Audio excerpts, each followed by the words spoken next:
for being here at the first Atlas Core Debates, being hosted by the Atlas Core Fellow Debates Communications Committee. Okay, so we came together, we wanted a way for fellows to express and further develop their public speaking skills and share the knowledge that is so rich in this community. And so we thought that this would be an excellent outlet for such expression and personal development. And so we're here today, this evening, for our first Atlas Core Debate.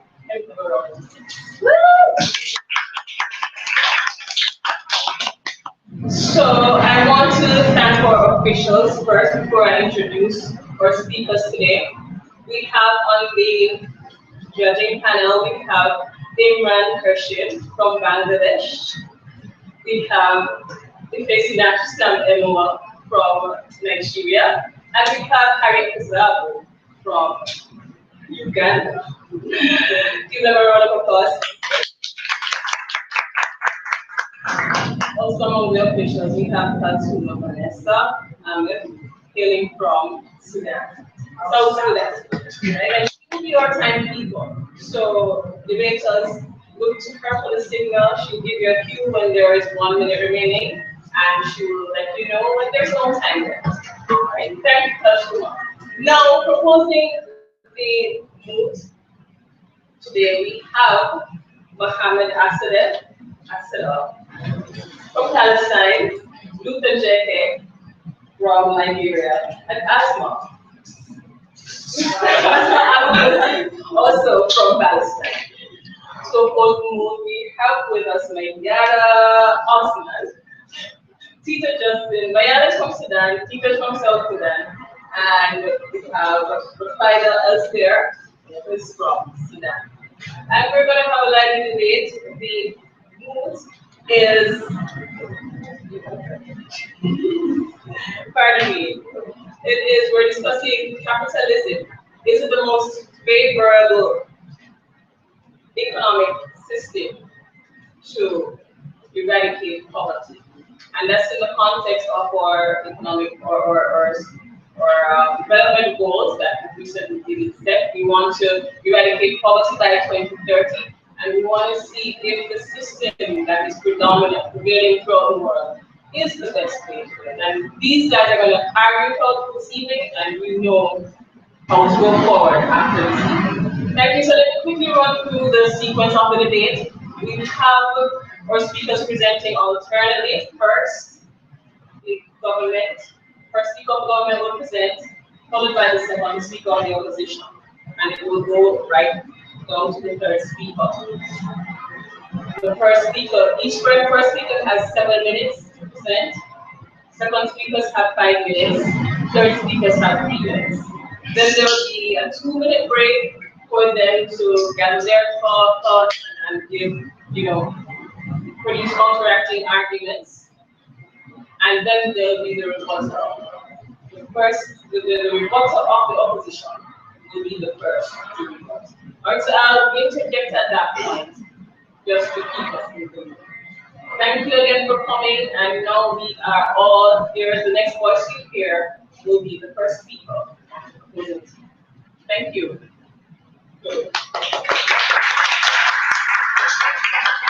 I want to say a big thank you to the organizing committee and also to everyone else.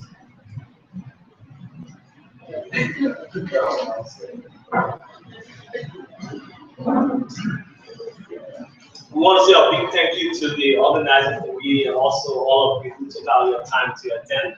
My name is Jeke from Liberia, with my strong team here from Palestine, Mohammed Asman. We're basically talking about how the government can use the surest means of alleviating poverty using the capitalism economic system. So we basically try to defend and tell you why that is a way to go for government instead of what the opposition will be telling you, presenting some of the worst economic systems that have existed in the past and that have doomed an entire nation to extreme poverty. Great. So basically, when you look at capitalism as an economic system, it's a system characterized by private ownership, capital accumulation, wages, labor, and also competitive markets.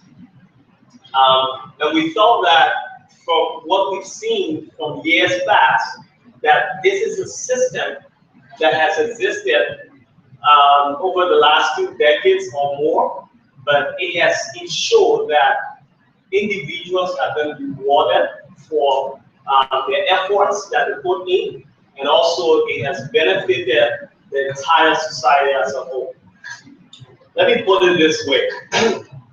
Suppose you're in a class, a test is coming, you studied very high, and then you went home, studied very hard, came back the next day, took the test, and you're very proud of yourself. You went home celebrating, you think that you've done extremely well. You return to the class the next day, realize that the test results are off. You go and check out your result. You know that you did extremely well, excellent. Check out your test result. You see that your scores are 90%. But then you look at the entire test, you realize that you actually got everything excellent, 100%. And then you ask the teacher, why did you score 90%? And then the teacher tells you that I took out the 10% and gave the remaining, all those who scored 100, I took out the 10% from your scores and gave everything to those who scored the lowest in the test. I don't know if you would be excited. If you're excited about that, maybe you're a special person. But I think that this is a system where these are systems like the socialist economy and other systems that the opposition will be talking about. These are systems that are designed in a way to make people to have a laid back, attitude.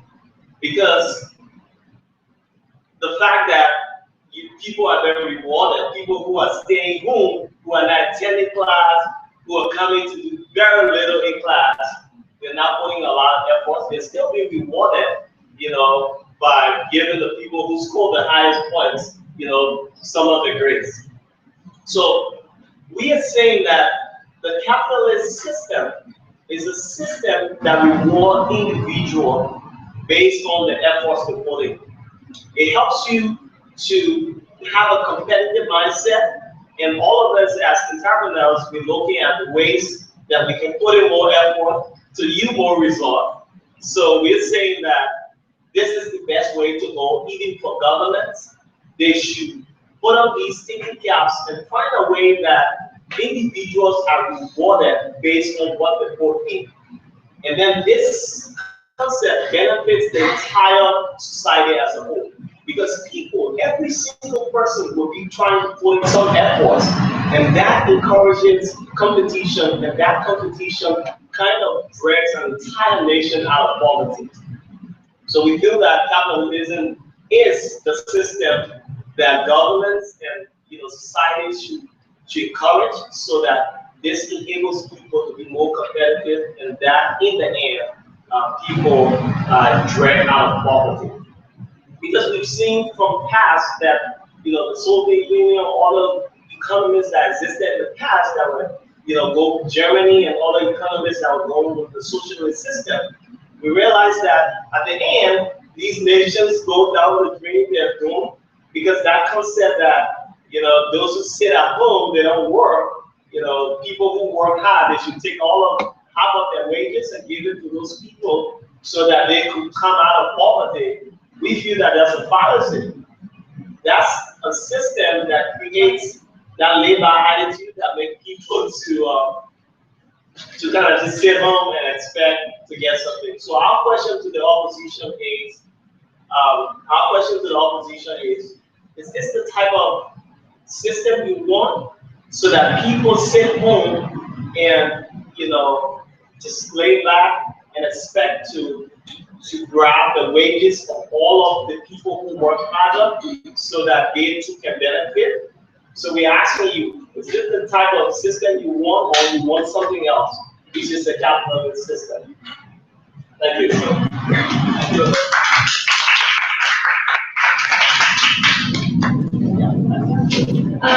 Hello everyone.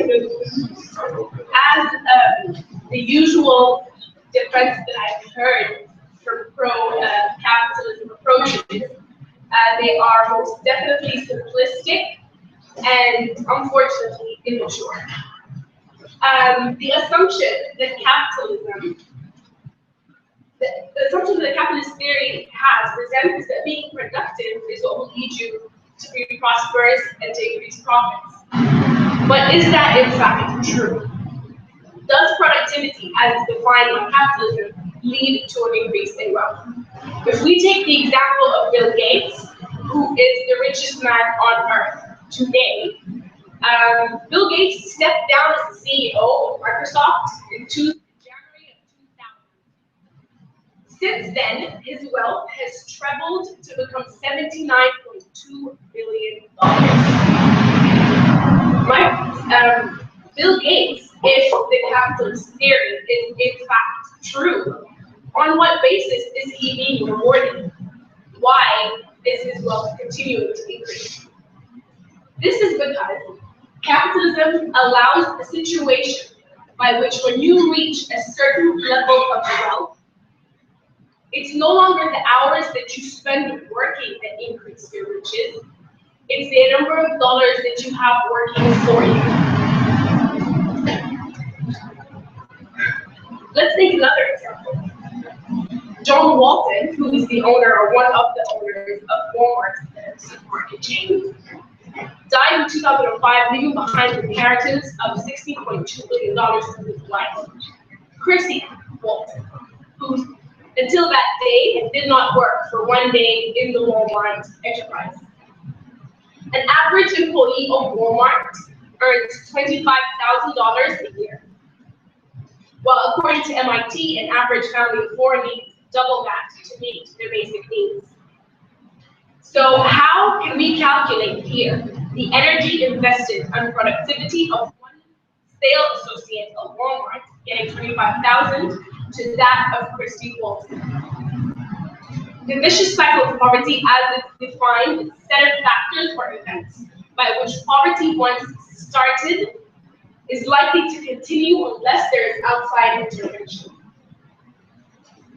So, imagining our minimum wage Walmart employee, who's probably going to resort to social benefits, as studies show that 2,700 of Walmart employees are on social benefits. Walmart, the unfair policies at Walmart aren't just negatively affecting this one sales associate. It's costing the economy 6.2, according to Forbes, in taxpayer money that goes to social benefits. So these unfair and unjust laws that allow Walmart to pay their employees minimum wage are not just affecting the individuals, they're burdening the entire economy. Leading on to my second point about poverty indicators. How, actually, no, let's not talk about that. Let's talk about a little bit more standing system. Following the financial crisis that economists agreed was caused by investment bankers in Wall Street or the financial centers in London, US banks received $7.7 trillion in bailout loans, money that was taken from taxpayers, not to be given to these lazy people working at home, but to the investment bankers who have caused this crisis that left millions unemployed and that threw people out of their houses. So why is it that a free market economy that fundamentally refuses government intervention to provide free education, free healthcare, etc., and that assumes that markets bring themselves back to equilibrium automatically, does not refuse giving $7.7 trillion of taxpayer money to Wall Street investment bankers? Because the capitalist system does and will continue to protect the existing status quo. As honestly as Warren Buffett has stated it, there is class warfare, all right, but it's my class, the rich class, that's making war and we're winning. We all know that democratic systems that allow transparency and adhere by the pillars of good governance are crucial to the eradication of poverty. However, the US has a law called corporate personhood that treats individuals and corporations as if they have similar rights. Now, a law that allows this clearly favors those who have more wealth because that does equate to have more power.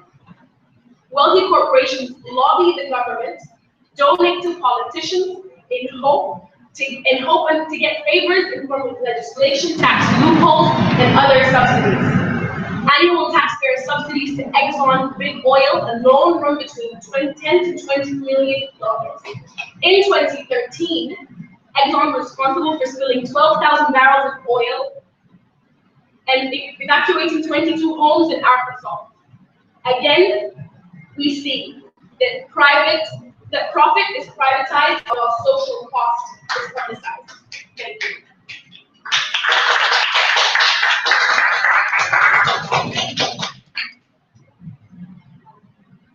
Thank you.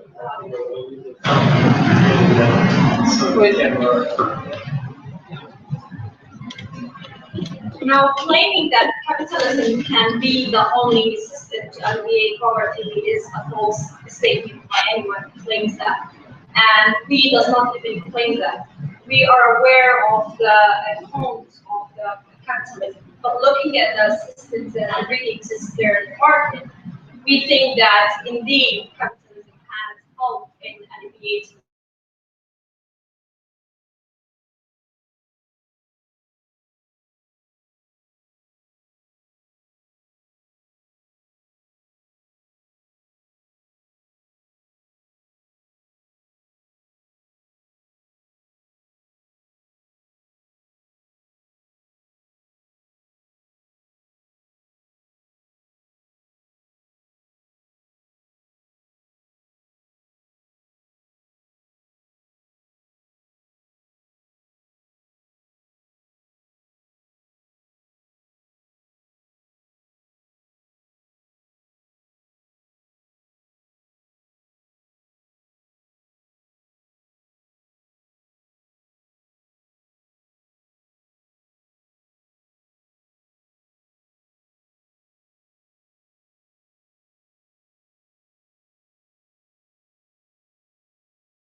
In 1981 until 2012. This being said, it is important to have a system that takes care of inequality as well as economic growth and poverty. But let's not deny the impact of capitalism on having entrepreneurial and international business and how this has alleviated and reduced poverty from 50% until half this year, which resulted in achieving the Millennium Goals 5 years ahead of what's happening.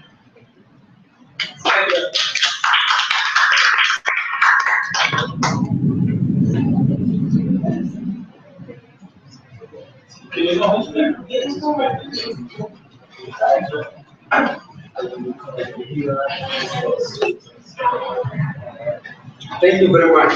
Ladies and gentlemen, we live in a world of material environment consisting of land, water, air. And I know there is only a system, and every time when we use all these systems, we can be able to achieve everything we want in order to eliminate poverty in the world. But to the best of my knowledge, the system we are using so that we can be able to eliminate poverty in the world should be a clear system such that the poor can also be able to benefit. The theory of capitalism that, as my friend has spoken before, yeah, we agree that capitalist system can be able to eliminate poverty around the world, but it only deals with the private sector. And indeed, people who are benefiting in the capitalism are not always the rural areas in sense, but only simple companies, specific companies that benefit all indeed. So in this sense, we say the resources like such as water, land, and so on are the key in the elimination of poverty. And this also expects that, in the current world, we live around 100 million, they still live in poverty. But we expect that in 2030, we can be able to eliminate that. However, through history, we have found that unregulated private companies that have done extensive damage to our climate, such as the global warming that every time you see the world is talking about. So this global warming is not in-house, it's done by huge companies. And these companies, they're good. We understand that they are good, they can provide employment, we agree. But the system where they use the government has less about them. And in case they benefit on that, then for the moment, next time, they use so that they can be able to benefit, but it is not all that. So, for example, in 1992, the United Nations Framework Convention on Climate Change was established, and there is 189 countries that joined on that. But in 1997, the convention led to the creation of what's known as the Kyoto Protocol. And the Kyoto Protocol came in force in 2005 as the only mandatory legal global treaty for the reduction of the greenhouse to eliminate what's known as climate change. But listen what happened. Now, very powerful countries, such as the capitalist countries, are big like the United States of America, they keep on pushing this ahead because they have big companies that produce actually carbon monoxide to the air that destroys, and they keep on making what is known as they keep on making a chemical system so that this cannot be allowed. Can you mention one example where other systems have worked reducing poverty in the world? Yeah, like for example, like the police system opposed to the capitalist system. That is the best I'm talking about. So keep on listening, we are later. So in that sense, for example, now let's talk about how these companies also destroy the human life. They have pollution. If you see in most countries, these companies impose pollution to the air. And these pollutions, they destroy the country and most of the human life, they cause diseases, and these diseases in turn will destroy the poor people that are living around. So in this sense here, we say it's food sometimes gives threats to human life, like how producing big weapons, and these weapons instead also destroy human life. And people who are benefiting on this weapon, how they kill people that benefit on them, but the poor people who are living on the ground are not benefiting anything. And in this case, I believe that if you want a system that builds, it should not be a system that only few people benefit on, must be a system that will help people have a compelling that this is eliminated and gives life to people, and people can be able to feed the next generation, eliminating everything that is not actually that makes people to be poor, but get the benefit at the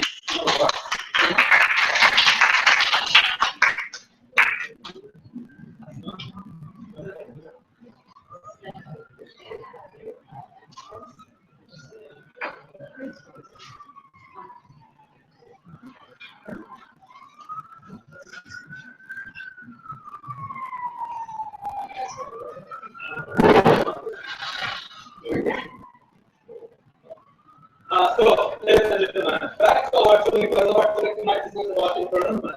It's about capitalism.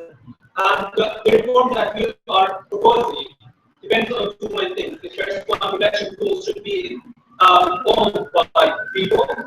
Their profits also that they make out of the production tools should be owned by people. And this is what the other house is against. So the other house assumes that money is the reason and because of all the problems that are before. So the solution is that we take money from people. Second one, where does argument comes from that people should not own their money? Because they don't trust people to own production tools. That's the third one is, let me finish. So the third one, you assume that people are bad by nature, which means that if they become rich, they will benefit, that they will not give money to people, they will not make, and they will exploit other people. I'll give you an example from what you said, a very good example of that solution. A guy who started an entrepreneurship program, which most of us are trying to do. He made a work out of it. He employed millions of people.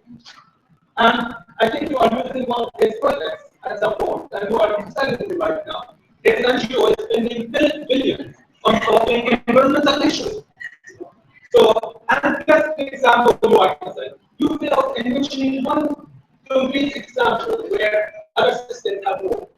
Well, let me give you one example where socialism was very successful in your perspective. The Soviet Union in 1940, remember, although the Soviet Union defined as any 20 minutes unauthorized absence on the job is what we consider as a criminal offense. The punishment is 6 months of labor in jail and 25% cut in pay. That's in Soviet Union, the most successful example that you would have. We shouldn't have another example, except of course North Korea, Venezuela, and Cuba. Between 1940 and 1955, in those 15 years, 36 million people, about 1/3 of the adult population, were found guilty of such offenses because they were 20 minutes. Because they were 20 minutes outside.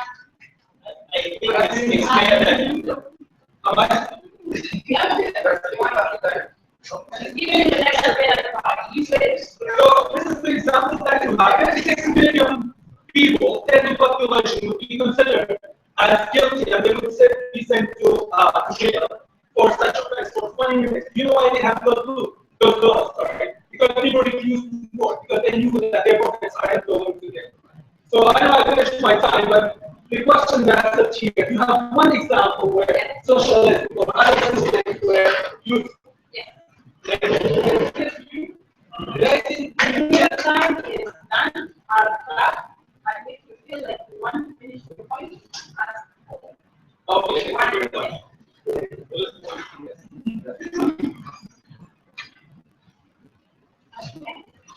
Good evening, everyone. First, I will start with the kind of the poverty indicator that he used under the poverty as reduce or eradicate. The World Bank claimed that $1.9 is the minimum income for the and everybody below that is considered to be poor. Accordingly, they claim that the poverty has been brought from 900 million to 700 million. However, the International Poverty Line reflections of the poverty standards that there are 15 countries at all. But there's a study by Osman that claimed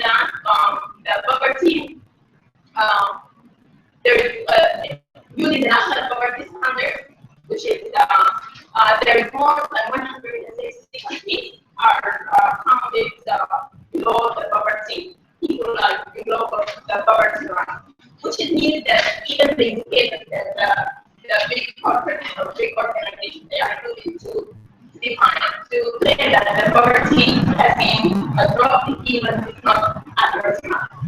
Another thing that the capitalism that rely on the concept is relying onto the gain.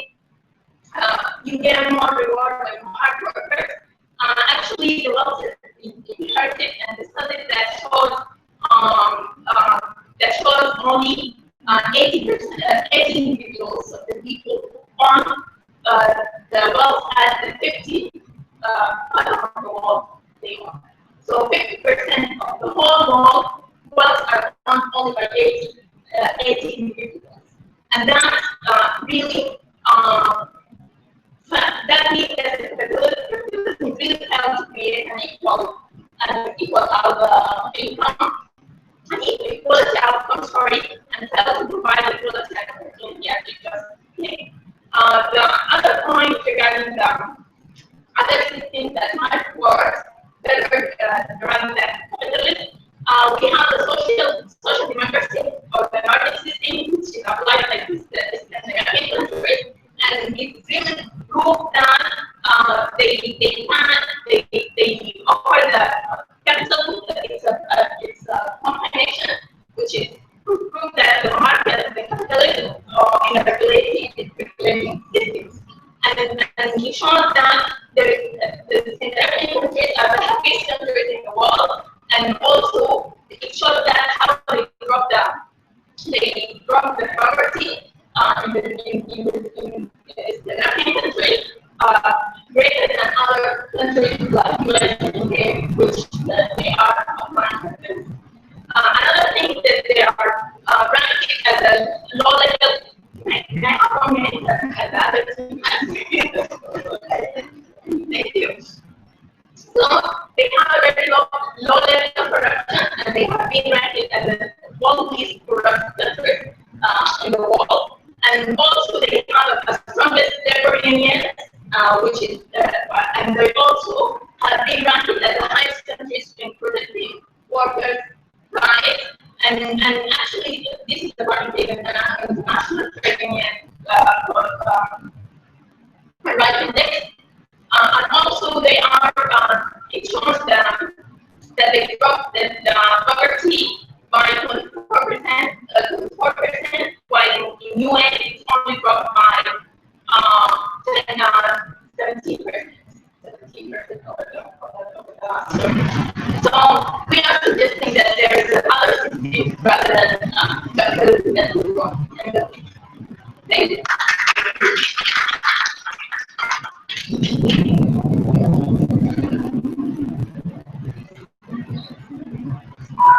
Thank you, debaters. We have completed the first segment of our debate, and now we are almost at the end. They have 2 minutes at this time to gather arguments, to summarize their position, and to rebut the points of their opponents. For this group, we have the rebuttal from the opposition presenting next, after they have had their 2 minutes to give and to gather their thoughts. Then we have the final say from the government. Alright, so we'll give them a minute or two. Madam Tito, I ask you to measure this time for us and let us know when our opposition right afterwards, the audience will be allowed to ask your questions about these debates while the judges deliberate.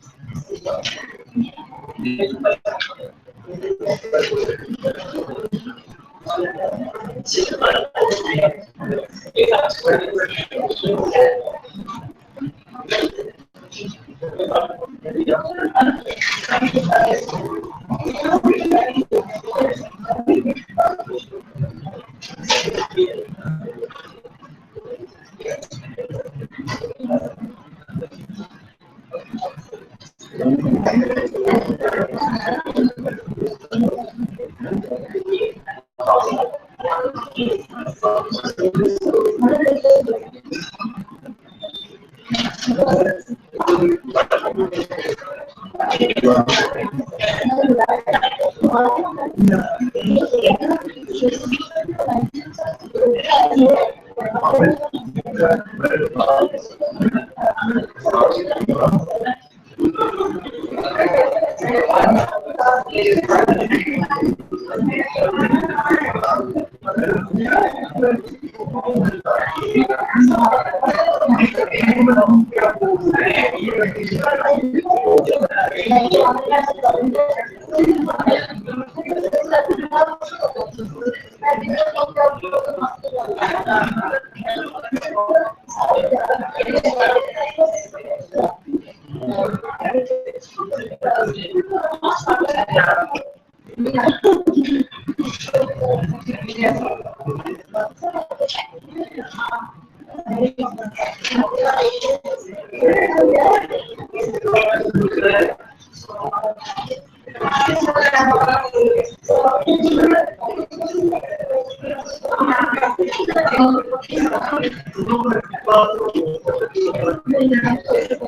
can come to the end of the document.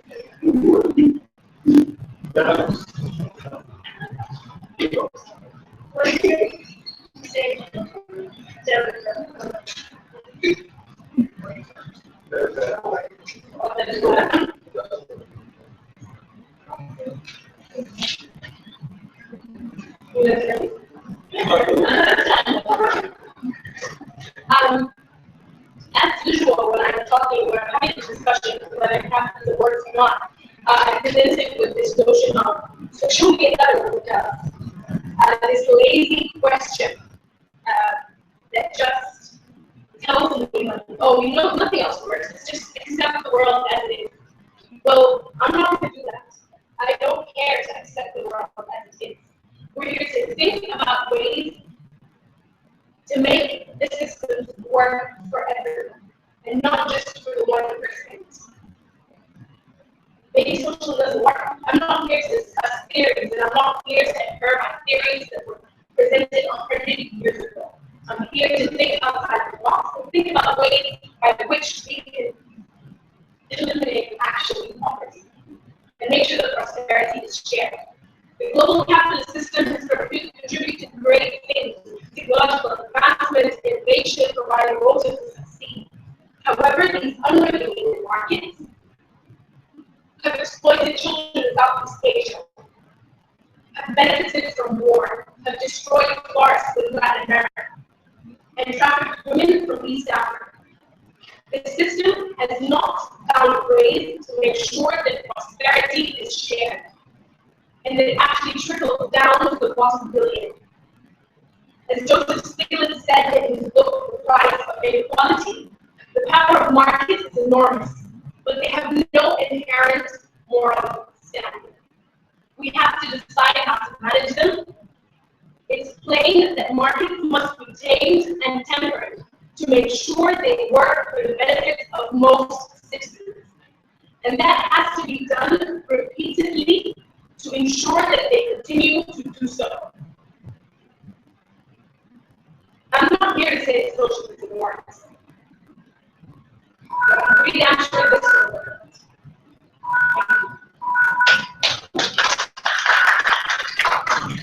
Thank you very much. Basically, anti-capitalists, they don't have a solution, but they know that they are against any solution. You are. Thank you very much for the again, ladies and gentlemen, what this discussion is about now. It's simply about being a principle. Whether you have the right to own your business, your money, your house, or not. The second one, whether you have the right or not. They can't even listen, they don't have any solution. Okay? Just their mission is no good. The second one, whether you have the right to own the profit of your hard work or not. They believe, they don't trust you to own your business and run it your way. They don't trust you to own your money. The third one, capitalism is not only about money and business, it's also about democracy and about freedom. In order to have a strong capitalist system, you need a strong democracy in the country that ensures that you as entrepreneurs that have all the support from the government and you can do your job your own way. Hire more people, make more profits, and contribute to the government and make others depend on you, not you depending on the government and on others. Thank you very much.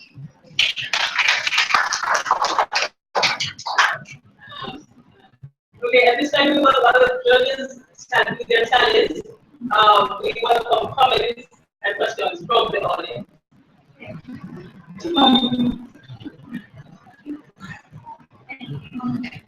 No questions, no comments?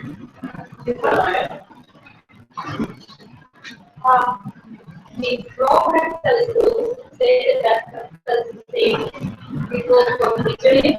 I live in a social economy, I live in a social I live in a social environment, I grew up there, and there's nobody behind. Government was providing, the system was providing everything equal to everyone. No. And in this group, Tito said that capitalist regime destroys the environment. They cause a lot of pollution. So did the other system. What did the other system? It's not only the system. Like that point, you didn't make me well. I was speaking in the sense that they care about profit, but they don't care because they don't want to use their money to keep the environment fair. That's it. That's why up to now, you will see the issue of global change is a big mix in the world because these companies they use the money to care on their profit. They don't want to use it because it affects their profit, right? So that is also the education. They use it because the big countries. In capitalist regime, they at least earn money from the waste. They at least do the such things as recycling. You study the video, but if you go to the background of it, you want to study better because you are studying the video. Maybe next time. Actually, I want to go back To provide clarity for what you said. Yeah, we know history tells us that the Soviet Union collapsed in 1991, right? After it grew up from the socialist system, we know what happened. So we can say that this ideology of taking from the wealthy people who work hard just to benefit everyone else. We're saying that if you encourage people to be more productive, to be self-aware, you're encouraging innovative, you're encouraging justice, what you work for, you get it, and then you're encouraging other people as well to be more productive. So, you said capitalism gives everybody the opportunity to be productive, but the majority of the poor, they are potentially productive, but because they lack opportunity, they are prevented from expressing their productive potential. Okay, yeah, I just want to provide clarity to that. So when we talk about capitalist economy, it's not just about just leave everyone just to do everything by themselves. We know that they're very consistent. There are loans available, there are credits available.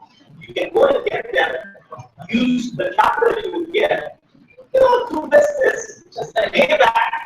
But you're not depending on the government to take from the wealth and people and just give to you to get rich from what other people have worked for. Okay, I actually have a couple of points of clarification here. Thank you, Esther, for saying that these people are potentially productive. Well, a lot of them aren't just potentially productive, they are actually productive. They have 9 to 5 jobs, working full time, not earning enough to meet their basic needs. People who are poor are not just the people who benefit from income. That you know very well is not true. There are people who go to work every day on minimum wage. Here in this country, one of the richest countries in the world, you have 45 million people living under poverty, while the U.S. is full of condition. So it's not that they're not productive, they are productive, they are just not being rewarded because the systems created in a way to only reward those who are already privileged. And one point of clarification to Maya that other systems have not preserved the requirement, capitalism has been the dominant system in the world for quite some time. And also, point of clarification to the Soviet Union countries, to ignore the underlying issues and the political issues that played into the collapse of the Soviet Union and just blame that or put them all on economic failures is absolutely wrong. Thank you very much. I'll just want to give an example of opportunities that are provided by the intelligence that capitalist system created. For example, it is true that being excluded from the market will diminish your opportunities. However, with the outcross in technology, a lot of people are being connected, and there has been a lot of initiatives to connect even the people who are underserved. For example, like Facebook and Google. Let me just finish. An example is in China, which is a website called Alibaba. This website enables 1 million entrepreneurs, farmers, and villagers who didn't have access to markets to actually start producing their own products and send it. This success story is also there for the World Bank if you want to go and read more about it. So it's just an example of how opportunities can be created through the system, and it can be created through the internet. It's interesting that we in 2015 and we still have this argument. And people are giving us examples of unicorns like countries like Soviet Union, where they collapse because they fail of providing people with what they need. 6 months in jail for being 1 minute absent from your job, but they won't force people to go to their job. And they still think that isn't a good example. While other countries like South Korea, Japan, the US, or let's say Germany. Germany is another example. Their favorite example is the Soviet Union, and they are willing to defend it, and they are not willing to defend a system like capitalist system in Germany. That's their argument for some slogans. There is no logic for your house. I hope you bring some logic to this discussion. And you think this thing like some logic that Germany would be an example that you want to, and that's why people are taking this shit and thinking humanitarian to go to the capitalist country and go away from socialist country.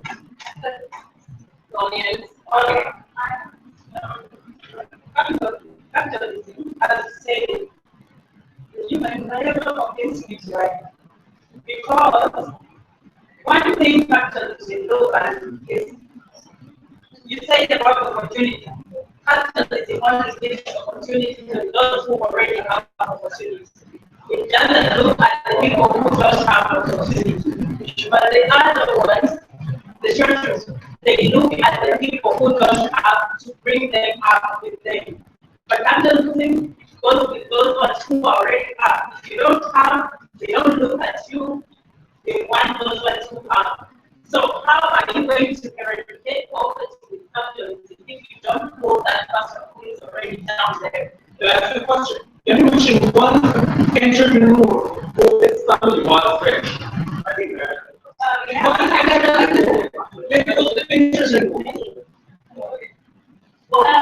Can I respond to that? Okay, sorry, ready? Go ahead. Well, I'll try to be one thing I say, I want to distinguish between what's a failure of the market and the economy, and what's a failure of the government to preventing the market to work. So, for example, in a lot of our countries, it's part of the research of Fernando Soto, a Peruvian economist who defends free markets, that a lot of difficulty in a lot of wealthy countries is lack of property rights, where people are unable to own their own property, and the government steps in and prevents people from growing their businesses. So there's just so many bureaucratic red tape that someone can't start a business very easily. And so you might say, of capitalism isn't working in that scenario, but is it the government preventing capitalism or free market from working? Or we're talking about bailouts for big banks. You know, even though America is predominantly a capitalist country, the government still does things that are not capitalist. Bailouts for big banks are contrary to capitalism. So even though the government is doing that, I wouldn't necessarily consider that failure of the market. I would consider that failure of the government. Well, I have to respond to two things there. And very good point. That's an excellent point. So why does a country that adopts a free market economy continue to bail out the banks? It's because capitalism has not given us a mechanism by which to de-link between wealth and power. The government continues to bail out the banks because the banks are powerful because they have so much money. Unless there is an intervention that allows there to be a link between having so much money and having influence, then the market is never going to work. Because the government will always favor those who have money. Because those who have money aren't going to say, oh, well, I made a mistake, let's just allow the market to fix it. They're going to want to bail us out. And they're going to go to the government, and they're going to pay politicians, and they're going to fund campaigns, and they're going to do what they have to do to get these bailouts. So what we need to do is, I believe markets have had enormous benefits, but then they actually won't work unless more wealth is not equal to more power. That's just a great example and takes us also what Asmaa said. So whatever we say, we are not going to convince them. Regardless, there is no logic. That's what she said. What I just said is the core of logic. The solution of what we were saying about wealth and power. Your solution is to have one solution. Make sure you're not making mistakes. So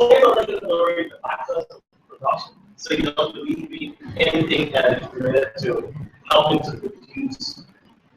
Because I think that's what you guys are pushing for. The lack of production is all great. I mean, you have to allow people to work. We're not disallowing them. We just want to make sure that markets are regulated in the favor of the masses as opposed to the 1%.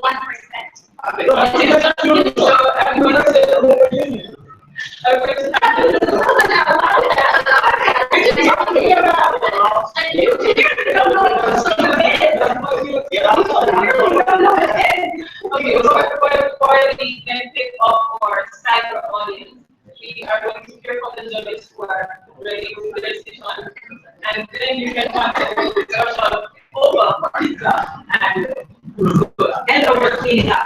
So, in my so Harriet will give us the results and the reasons why they performed to that one. Welcome. Good evening, everyone. Jeke, thank you so much for taking time to do a very detailed research, to bring out very nice and relevant examples. To the audience, thank you so much for sharing this time to be with us.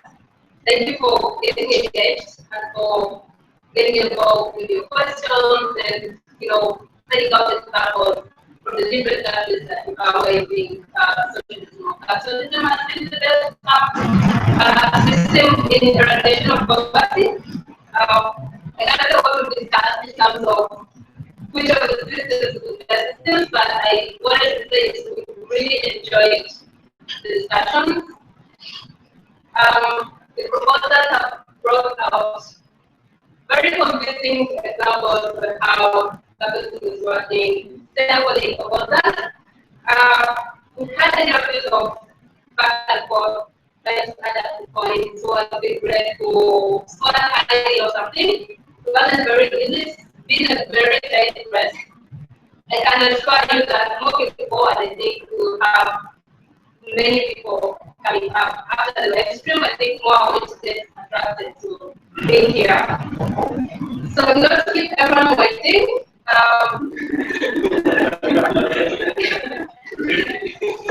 And so, not who has one, who has both. So everyone is the winner. Everyone is the winner, but everyone is the winner. There is already a very great winner. And for this evening, I should say the opposition has done a very good job convincing the judges that this is the best system of eradication of poverty. So they scored 198 points. And the proposal side has scored 185 points. And you can see also that from the point really fast, it's very diverse. So we do encourage more yeah, so give it back to this guy to give us.